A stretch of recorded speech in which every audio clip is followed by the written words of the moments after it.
Hey YouTube, Joyboy here.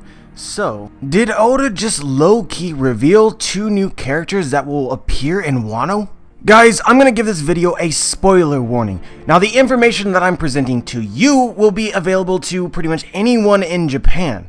However, it could have implications to the story in Wano. It could prematurely reveal characters that we would see in Wano.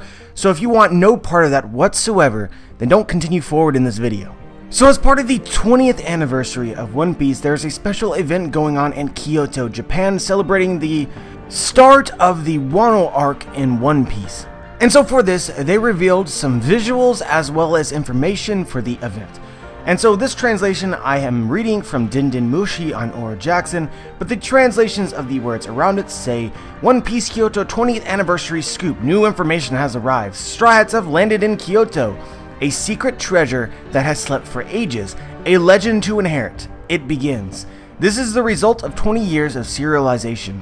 And so then it goes on to talk about some of the actual events that will be occurring in the real life event in Kyoto.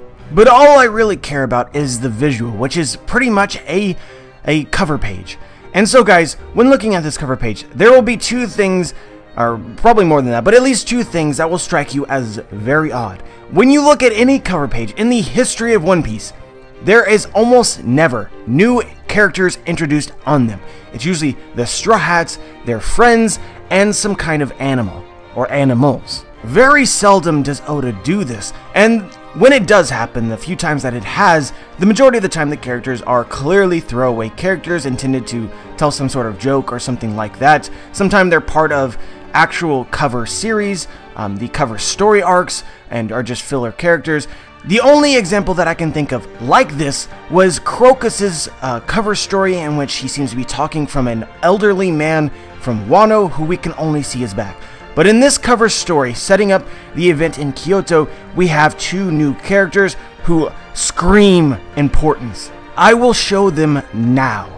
And so we have a man with glorious flowing blonde hair, as well as a bow and a sword, as well as a woman who most women look kind of similar, to be honest with you. She looks similar to me to like Robin or Boa Hancock, but judging based on the nose, she seems to be different. It also wouldn't make sense for Boa Hancock to be here, so this is some sort of woman. But yeah guys, the blonde guy looks like a beast.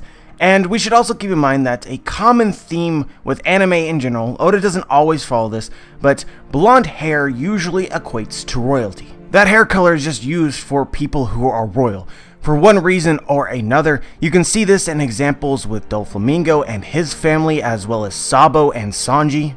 Even Kaya was sort of royalty on Usopp's island. But don't get me wrong, there are also examples that are contrary to this, such as Bellamy or Killer. You know, we don't know if their past is related to royals at all, it's very doubtful, but this is just to sort of give you an idea that this person could be some sort of important royalty from Wano. But anyway, there isn't a lot to speculate. This is more so than anything, it seems like to me, a spoiler of a character reveal to come in Wano. Because I see no reason for Oda to have drawn random people on this color spread. Unless these people, like someone has some sort of explanation for this, relating these people to real life people, perhaps attending the Kyoto event. I have no idea.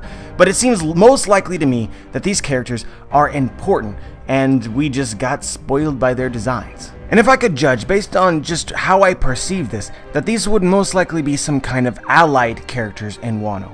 Now, the guy looks really intimidating, but the girl looks rather sweet. They seem to be together. Maybe not, but that's the impression that I get. And then lastly, guys, I want to draw your attention to the creature in the back, which seems to be a combination of an oni and a tiger, as well as a snake. There are many possible ways you could interpret this information, but I would not be surprised if this in some way relates to something that will take place in Wano, somebody's abilities. Perhaps this is in relation to Kaido himself being an amalgamation of creatures, and already suggested to have Oni-like qualities. I honestly think that this creature to me would most resemble the Chimera of Greek mythology, because you seem to have the head of an Oni while the body of a tiger or a lion and the tail of a snake seems very Chimera-like. Also ignore that I just said that it looked like a lion, because that's definitely not the case, but it would be interesting if some character in Wano had a Chimera mythical zone devil fruit.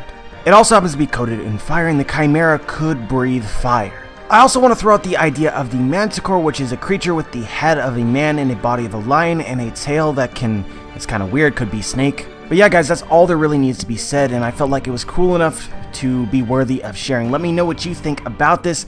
Let me know what you think about the designs or the creature in the background. Share your thoughts. Like the video if you liked the video, dislike the video if you disliked the video. Subscribe if you want to be notified for my future content. Don't forget to check out links to Discord and Patreon in the description.